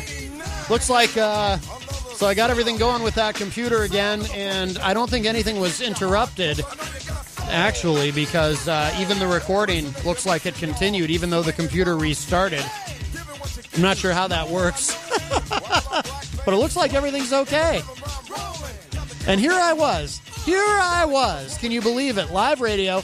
Here I was trying to do a story on the Trump administration that's positive because, you know, people, oh, Matt, you suffer from that Trump derangement syndrome. So here I am doing something positive about the Trump administration, and something goes wrong technically. What are the odds? And I have a theory. It's probably, you know, Q, sometimes he calls and talks about the deep state. I think I just figured it out. There's no way. There is no way, my friends, that this is a coincidence. I think the deep state intentionally interfered with my broadcast today because I was trying to say something nice. I was trying to do a positive story about our president, Donald John Trump, and the deep state, which everyone knows is against Trump because Trump is draining the swamp. He has a kind of a unique approach to draining it, and that so many of these people associated with him are ending up in prison, but it gets rid of them somehow, right? So Trump is draining the swamp, and then the deep state, they're listening to my show, and they're going, hey, what's that Matt Connarton Unleashed guy doing? That's not okay. We're going to interrupt his show, and hopefully he gets the message. So... Or it might just be that it's really windy out and that caused something to go wrong. Hello to Ricky Litwinkowicz, who joins us in the Facebook live chat. All right, well, anyway, if you'd like to call the show, by the way, there is still time, 603-250-6007. But we'll finish up with this story. Okay, so we're talking about this initiative by the Trump administration working toward this goal of decriminalizing homosexuality worldwide, something that I absolutely support. And I support the Trump administration in this endeavor. Ricky says, what's going on? What's going on with you, Ricky? Oh, hello to Kay Daver, who joins us in the Facebook live chat. He's been on the show before. Kay Daver, he's a great hip-hop artist from right here in New Hampshire. All right, so, quote, we are working with European allies on a brand new launch to decriminalize homosexuality, unquote, Grinnell told NBC. Despite other issues that divide relations between Europe and the United States. He also said he had spoken to senators supportive of using American foreign aid as part of the effort, although he declined in the interview to specify which senators. A number of American allies are among the nations that outlaw and severely penalize homosexuality, including Saudi Arabia. Oh, big surprise there. And it remained unclear how the effort led by Mr. Grinnell would persuade the Saudis or others to end deep-seated discrimination. A report was recently released about Saudi Arabia discriminating against homosexuals, but President Trump denies that it's real. I'm kidding. Okay, that last part I made up, the part about Saudi Arabia, that was kind of a riff on the Khashoggi thing, which isn't even funny to joke about. I apologize for that. That was some editorializing on my part, a little joke there. Okay, getting back to the serious part, Grinnell told NBC that the activists from Turkey, Ukraine, Bulgaria, and other European countries had joined him and an Iranian expatriate around a large table to discuss the effort. The ambassador said it would require 71 different strategies, meaning this is targeting, maybe targeting is not the right word, but addressing 71 different countries. By the way, that's how you know they're serious. They were sitting around a large table, right? I mean, if you're sitting around a large table, you must be serious about addressing something. Otherwise, you'd just be like sitting at a coffee table, having some Joe, or maybe sitting around at a card table. Or when I was a kid, I remember my father and my grandmother and maybe one or two other people would sit around a small table playing cribbage. But these people are sitting around a big table. Of course, large is relative. What to me might be a large table, to them might be a very small table. I don't know. The point is, I don't think we're talking about IKEA here. I think it's a large table. It's probably oak or whatever other types of wood large tables are made from, and this shows that they're serious about this. So I think that's great. Also unclear was whether the discrimination effort was, in fact, new. A State Department spokesman in Washington, Robert Palladino, queried after the NBC report on the effort, saying, quote, this really is not a big policy departure. This is longstanding and it's bipartisan, unquote. Well, like I said, this started under Obama. American-led diplomacy to promote gay and transgender rights internationally expanded under President Barack Obama well before the Trump administration took office. The United Nations Human Rights Council passed its first resolution establishing LGBT rights as human rights in 2014. David Pressman, a former American diplomat who is a partner of the Boies Schiller Flexner law firm who helped lead the Obama administration's international LGBT rights strategy, said that despite his contacts among groups who work on such issues, he first heard about Grinnell's undertaking from news reports. Pressman said, quote, what's surprising is that no one who works these issues within the U.S. government appears to be aware of this effort. No one in the groups who have engaged on these issues appears to be aware of this effort, unquote. Some leading European rights groups, including the Brussels-based ILGA Europe, which represents LGBT people across the continent said they have not been invited to the dinner. Well, that's kind of weird. You'd think they'd be at the large table. The Trump administration, wary of alienating... now this is where it gets interesting, my friends. This is where it gets interesting. Because Trump, who is loved and adored by evangelical Christians, they're okay with the affairs with porn stars and things like that. He is loved by them. But they've actually, and I'm going to play some fun audio for you in a couple minutes, they actually are taking the Trump administration to task, some of them, on this. Trump finally found something that could upset these people and cause them to question him. But we'll get to that. That stuff is fun. Let's see. The Trump administration, wary of alienating evangelical conservative members of the president's base, has a mixed record on LGBT rights, while Trump has said he is fine. And by the way, I've given him credit for this. Trump has said he is fine with the Supreme Court ruling that same-sex marriage is legal. The administration has taken steps to roll back civil rights for gay and transgender people in other ways. He also has reversed an Obama administration policy allowing transgender people to serve in the military, which I absolutely disagree with that, and I've criticized Trump for that. I don't even know where we are with that currently. Like, is that even still a thing, the rollback on transgender people serving in the military? Because last I knew, when Mattis was there as defense secretary, the reporting was that Mattis seemed to be kind of slow-walking the whole thing because nobody in the military was saying anything about transgender people serving in the military being a problem. Like, nobody was complaining. Nobody had an issue with it, but Trump all of a sudden one day, via tweet, I know I'm trying to do at least one segment where I'm positive about him, but this was nonsense. Trump one day, this was a while ago, too. It was like a year and a half ago. Just sends out a tweet one day. Oh, no more transgender people in the military. I just now decided. And it's obviously, he was probably having an especially bad day in the media, right? Wasn't this right after he fired Comey or something? And then people started saying, oh, why did you fire Comey? So then he's like, oh, here, I'll get something I'll do something to get my base all excited and pepped up. Oh, no more transgender people in the military. There you go. And it's like, well, it's not that simple, Mr. President. Let's see. American critics of Trump expressed skepticism of Grinnell's effort. Jeremy Caden.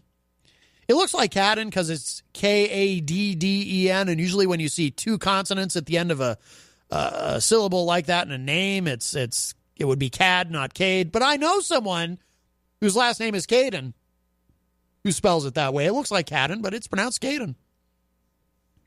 This could be the same guy. It's not the same guy. Jeremy Caden, a senior international policy advocate at the Human Rights Campaign, an LGBT advocacy group in Washington. Oh, it's definitely not the same guy. Said that the administration had, quote, consistently worked to undermine the fundamental equality, unquote, of gay and transgender people. He also said, quote, if this commitment is real, we have a lot of questions about their intentions and commitments and are eager to see what proof and action will follow, unquote. So there you go. Well, again, this is one of those things. We'll see where it leads, but I'm going to try to be optimistic and positive about it. And if this is, in fact, the stated policy of the Trump administration, that homosexuality should be decriminalized worldwide, I support that. Absolutely. Like I said, I think everyone should be free to be who they are, and that's it. And I don't see the big deal.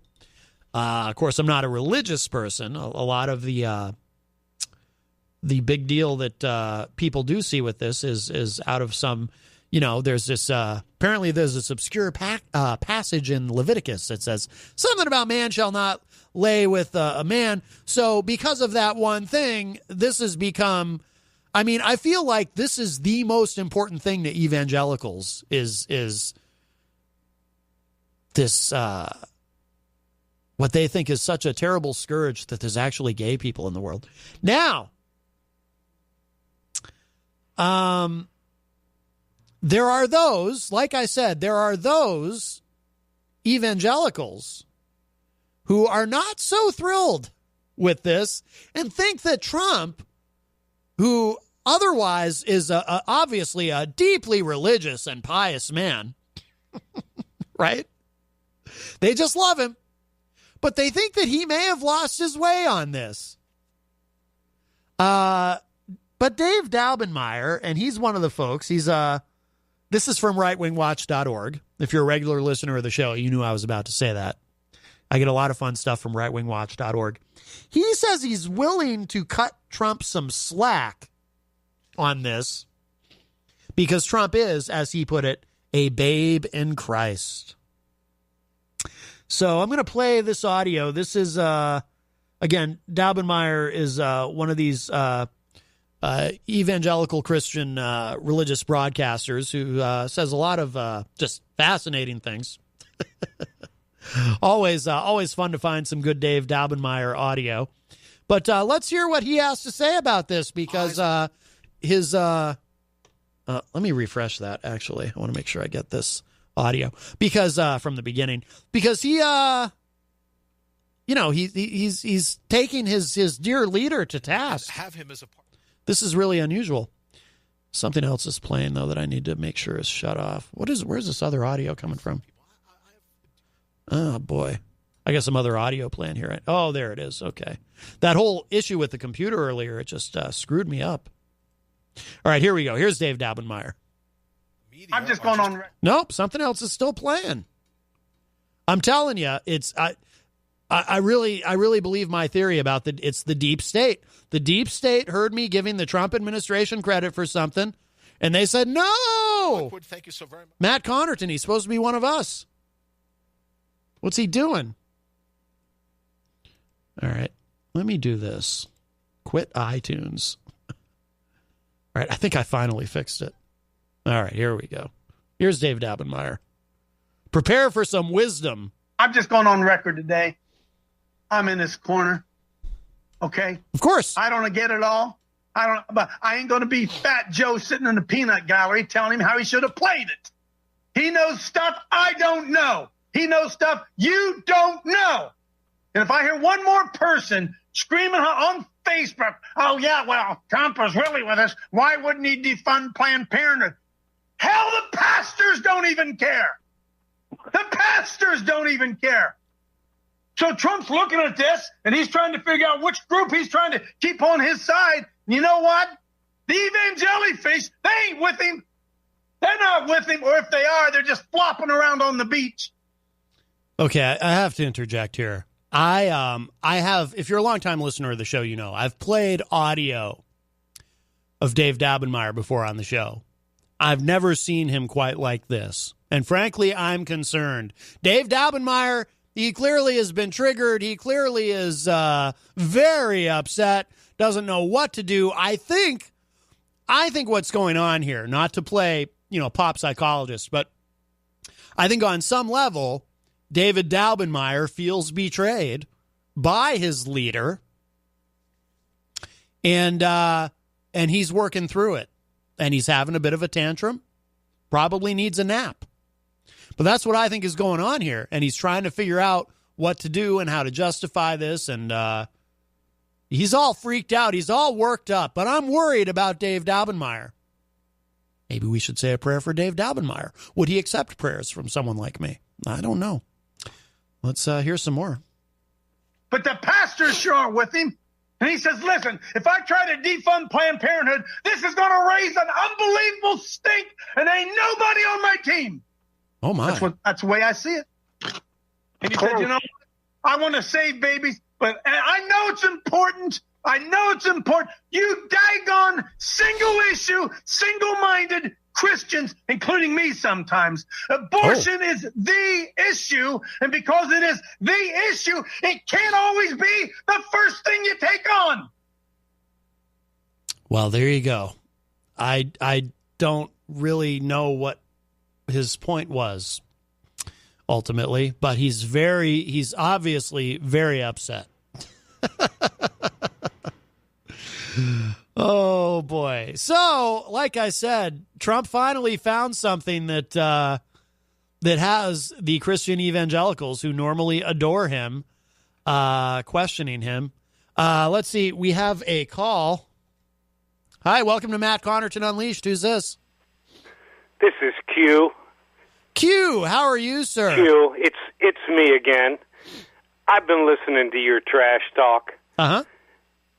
Trump, banging on him again. I don't know why you keep doing that. I guess you got to bang on somebody to feel good about yourself. But, you know, I'm listening to what you're saying about this gay thing, this LGBT whatever. Q. And, you know, people like you know, actually, people of your ilk. You know what's funny, Q, is it's actually LGBTQ. I think we figured out what the Q stands for. Yeah, no, that's got nothing to do with me. I work inside government. I'm very deep inside government, very strong inside government. And, but I got to watch my back a little bit because, you know, I'm taking names, I'm copying stuff. They don't like it. Ooh. They don't like it. They're against Trump, you know, and he's my president, he's your president. I think you shouldn't disrespect him the way you do. But people like you, they think the world runs on perversion. Yeah, I'm a big fan. Trying to figure out what bathroom you're supposed to go in. I mean, what is that? I'm a big fan of perversion. Creating all that expense at pizza parlors, so they got to have 3 bathrooms instead of 2 bathrooms. What is that? Why is this a big deal? Why is this a political issue? Well, it's kind of nice to have options for bathrooms. I like having a 3rd bathroom. For what? You know, maybe you want to have a shower in there, or maybe maybe a sauna, so you could go into the sauna with your friends and hug each other. You know, I know where you're at. Yes. Yeah, you could rub oil on each other's bodies, take your clothes off. Yeah, I'm sure that would be a real thrill. But the rest of us, we like to go into the bathroom with somebody. If somebody's in there, we like them to be of our own sex, you know, not some weirdo faggot, you know. I mean, cute. I don't get it. I'd hit the dump button on that word, my friend. But yes, you can't use that word on radio. I don't think you can. I think you could. I thought it was just the 4-letter words. Yeah, not really. There's some other words that get a little dicey. Oh yeah, that's right. You got to be politically correct, don't you? You censor people's speech. That's the way you like it. Yeah, you'd be great on a college campus and, you know, instructing all those leftists that want to overthrow the government. That's what it is, you know. Yes. Getting rid of Trump is, you know, it's a coup. It's an overthrow of the government. So Except for one thing, you know, Trump's got his finger on the trigger. He's the commander-in-chief of the military. But Q, so you work in the government, but are you...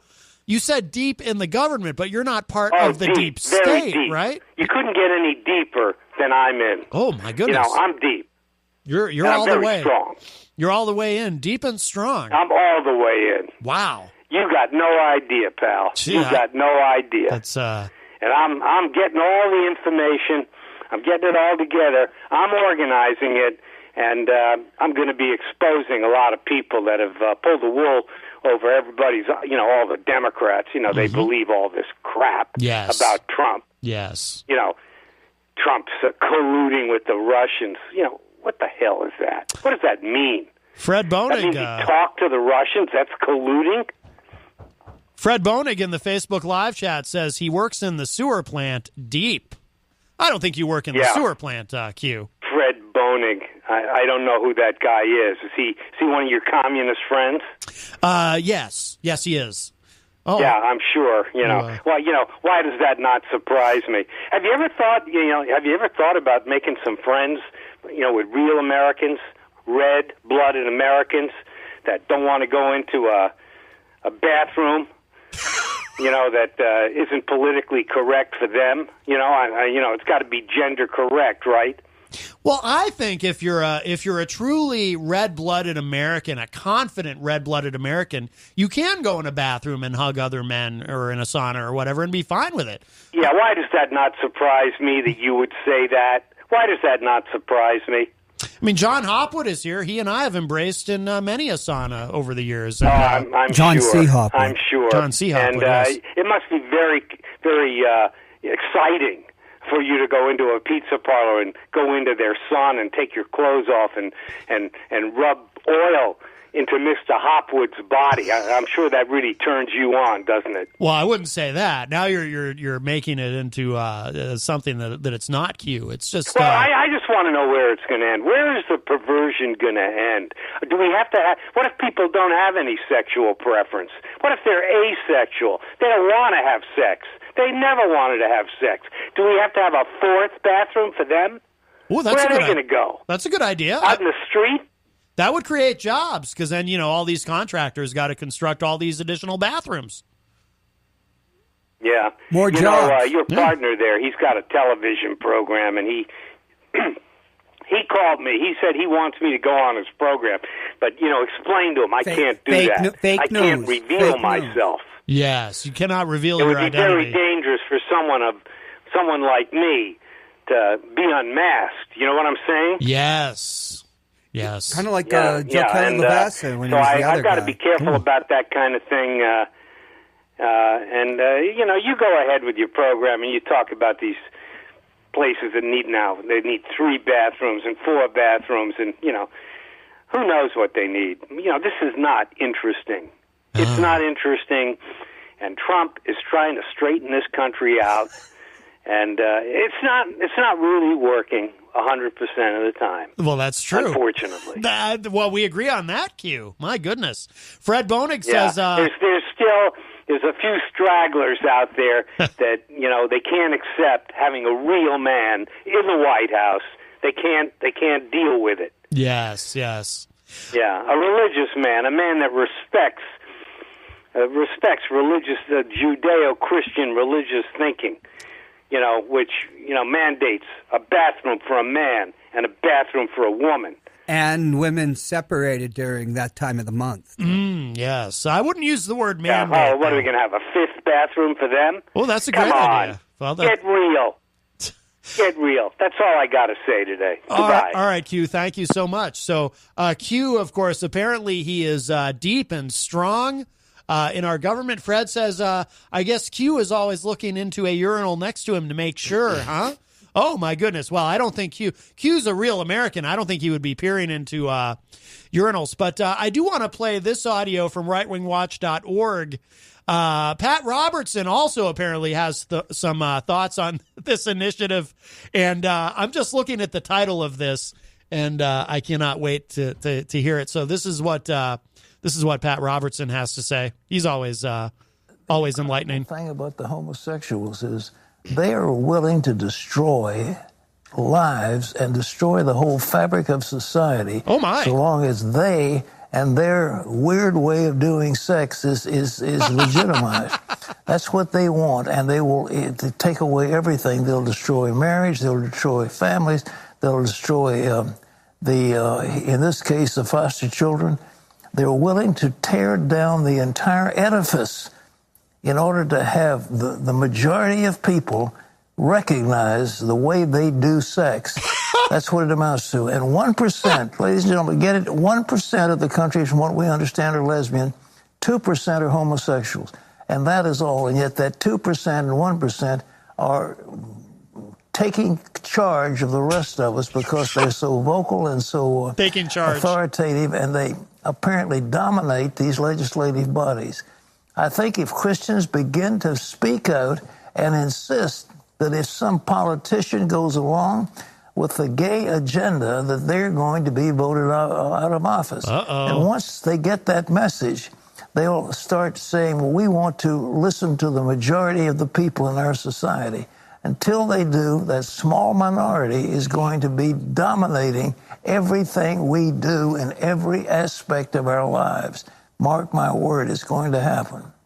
So is he suggesting then that Trump needs to be threatened with being expelled from office because of this new initiative by the Trump administration? Or there's some debate about how new it is, and so it seems to be a continuation of an Obama-era policy. But I don't know. But what interesting times we do live in. It's the end of times, Matt. Oh, yes, it is the end of times. The end of time. Oh, no, that's the best of times by Styx. I was confused. Fred sent something here. NBCnews.com reports a record 4.5% of U.S. adults identify as LGBT. Gallup estimates. Oh, now see, maybe there's something to what Pat Robertson was saying, because that's higher than previous numbers that I've seen. So maybe it's true. They're turning us all gay with their gay agenda. Very astonishing, really. Says a record 4.5% of American adults identify as lesbian, gay, bisexual, or transgender, according to a new Gallup estimate. The percentage, which works out to more than 11 million U.S. adults, is up from it's up from 4.1% in 2016 and 3.5% in 2012, the year Gallup first started tracking LGBT identification. See what's happening to America? We're turning gay. In the old-fashioned sense of happiness, because it is the greatest economy in the history of mankind, or genkind, or seven-gendered kind. Oh, I don't know about the seven genders. Well, let's just say X-kind. Isn't that a musical, Seven Genders for Seven Brothers? I thought it was Seven Brides for Seven Genders. Oh, maybe that's it. I get confused. I'm not really big into the musicals. 4.5 admit it is what Fred said. That's kind of telling, isn't it? You might not be gay then. Right. I'm actually, they haven't gotten to me yet with their gay agenda. Fred just said something else. I gotta play this. Oh, the late Bill McKinney.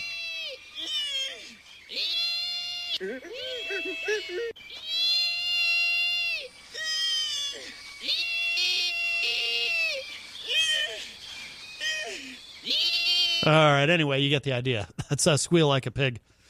Okay. I don't know if part of me regrets playing that, Fred. I got to be honest with you. It's a horrifying. I've never actually seen Deliverance all the way through. Have you? Yeah, it's a masterpiece. I've never been able to get all the way through it, only because it just bothers me. Cinematography's excellent. I tried to watch it like 20 years ago, so maybe I should give it another try. John Borman was, if not the first rank, he was close to it as a director. Oh. Very good. Very good. Burt Reynolds' best performance. And, of course, John Voight is an excellent actor. Yes, absolutely. And Ned Beatty took what was coming to him very well. John Voight's a conservative. I bet he loves Trump. He wasn't back in the 60s and 70s. Oh, my goodness. Well, what did he take the red pill before that became a thing? People get old, Matt.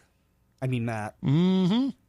One more thing on this, because I just have so much fun watching the evangelicals get freaked out at their own exalted hero, Mr. President Donald John Trump, rather. This is Lance Wallnau, another guy who we've featured his wit and wisdom on the show many times. He's now actually praying against the Trump administration for once and their push to decriminalize homosexuality. Concern with the president. You guys know I support the president 100%. But this is like this week they're making this like a national week for eliminating the criminalization of homosexuality. I promise you that is a State Department, Trump swamp bureaucracy agenda. That is not the most important issue. This is coming out of people. First of all, do you know the hate crimes everybody's talking about? Like their hate crimes against this. Jesse actually put together the perfect combination: black and homosexual. That they really wanted to believe, because you got two for the price of one MAGA hat right there. Except it was a lie. They couldn't find any MAGA people persecuting or are doing hate crimes on black Americans, especially in Chicago, where Trump couldn't even pull off a rally. So what does that tell you? Well, that tells you if you can't find the crime, you got to make one up. You want to hear the truth? 900 hate crimes were done last year, not against blacks and not against gays.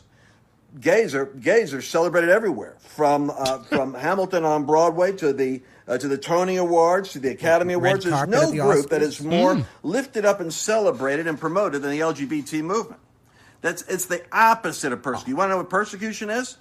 Be a white evangelical conservative and find out how fast, and then put a MAGA hat on. You almost might as well, put a cross on and go to Saudi Arabia. I pray that the State Department's progress with their LGBT agenda. Wait. How old-fashioned that? I got to back that up. Well, we got to because this is getting to the it's part. LGBTQI now. Oh, right. I get it. The I is intersex. It's a lot of. I was never good at algebra. Hermaphrodites. Now there's we're getting to the part though, and I backed it up where he's going to pray. Should we pray with him? Would you like to pray with Lance Wall now? I'm on my way to a school board meeting where they're going to have the contest for the new, what do you call it, jingle for the school board. I'm very excited. That is very exciting. All right, here's maybe we should pray because I'm going to be singing my song. Well, you've got to quote the great MC Hammer. You've got to pray just to make it today. But is this praying for me or praying for some BASTARD God, the GAWD? This is praying for the Trump administration to. I'll pray for that. Okay, here we go. I'll put a cross on and go to Saudi Arabia. Here it I comes. pray that the State Department's progress with their LGBT agenda, merging their zeal for the gay agenda and their politics and the State Department's funding, break that in Jesus' name. We have no right to impose on other nations our craziness in terms of our cultural definition of liberty. We don't have the right to mess with other countries' sovereignty and their religious beliefs. Unless they're crazed Muslims. Oh, my God. In Jesus' name. I would like America to be saved, but for America to be saved, it's got to not be an evil influence in the world. It has to be great. Oh, my goodness. Wow. Well, he has a good franchise, Make America Great Yet Again at Amagia. Well, now for Trump's reelection, the hats that I'm seeing now say "Keep America Great Again." Right, because the other ones, they'd already, because we've already made America great, apparently. So now we gotta keep it. I agree. Yes, I agree. I always kind of thought America was already pretty great in a lot of ways. You're an old fart, man. Even with all its problems, I mean, The America of John McCain has no need to be made great again because America was always great. So the America of John McCain was Vietnam. Oh, we were talking about Vietnam earlier. Were you listening? Vietnam. Slowly I turn, step by step. Yeah. Did you hear the show earlier? Well, he finally got to Vietnam after all these years of dodging the draft. Who? Trump? Yeah, our favorite president. Right. Yeah, you're right. That it's funny. I haven't heard anyone else make that joke, and yet it seems like such an obvious joke. It's surprising that no one else has made it. Am I going to get a chance to sing my jingle? You have a jingle? Oh, yeah. For what? For the school board jingle. Oh. They're going to vote on them. You think it's salacious, don't you? Well, no, we don't really do local stuff. Is it? It could be It could be the School Board of America. All right. So you have an actual jingle that you're going to sing? 19. Why should I put it through the Censor's Bureau before, so the White House doesn't crack down on you? No, if you want to say, I mean, we only have a few minutes left, but if you want, I'll belt it out tonight, and then I'll pick it up off of the Manchester Public TV service, and I'll put it on the Matt Covington website. Oh, very exciting! Wow. Although I can't find it. Really? Yeah, you need to improve your SEO. It's mattcovington.org. Yes. I thought it was TV. Oh, wow, that too. It's all those things and more. Transvestite? Yes, it's LGBTQI TV. I have a picture of one of the school board guys in a gown, but I've never seen you. Did you watch the red carpet show last night? No, I didn't. I don't watch awards shows. I find them painfully boring. Was Melania there? I doubt it. Has she called in any while I've been gone? No. Oh, she turned on you? I hope she's all right. Well, I mean, I don't think her husband is a big fan. She hasn't been in the news. Yours truly, if you know what I mean. Do you think the White House had something to do? These special powers the president has, he hit the kill button on you? Well, I think that's what happened earlier. When I had a problem with this computer earlier. God, you hear the black helicopters? It's very, very windy outside. You're gonna get blown away on your way to I that am meeting. going to a Bernie Sanders town hall. Let's watch a Bernie Sanders town hall party. That's after I sing my jingle. Oh, I was gonna say I'm confused. Yes. All the others, I'm the oldest contestant at, let's give me an age that doesn't make me seem so old, at 43. Yeah. All the others are just teenagers. Right. Yeah, they had to specially, schedule this while somebody was on vacation. Oh. Yeah. All right. We didn't want any trouble. So then you're going to, trouble. Are you supporting Bernie? Is that why you're... I do support Bernie. You're feeling the burn. I support Bernie and Tulsi Gabbard. Oh, yes. We're supporting them both. Yes. We. Who's we? Who's we? You didn't know, but I've declared myself the suzerain of Amaskig. When did you do so that? Now I have the royal title. You didn't realize that your That's heartbreaking. How could you do this to certificate me? of coronation ran out at midnight last night? I didn't realize that at all. Oh, actually, you're not very, This is. I told you to get a better accounting software. You're very cutthroat with. Well, we've got to win Amaskig. Revolution. Well, I know. I thought with the C that has like a reverse umlaut underneath. I thought revolution. See, I wouldn't. I don't think that's a good idea, and I wouldn't have done that. Français parlez ici. I feel like you've betrayed us all. Us all? There's only two people in the entire suzerainty. I was tired of being of you riding topside. By us all, I mean me. Now I'm top dog. Yeti.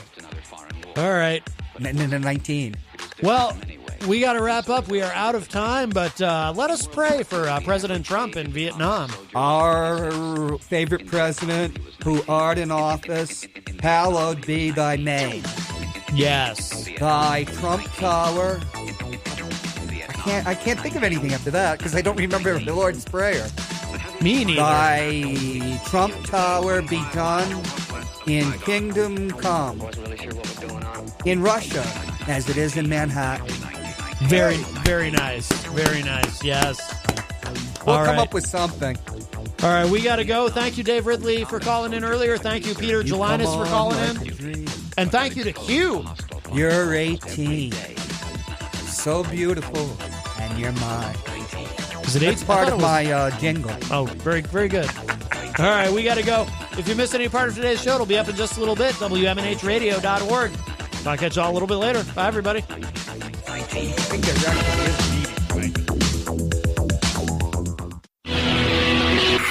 IPMNation.com.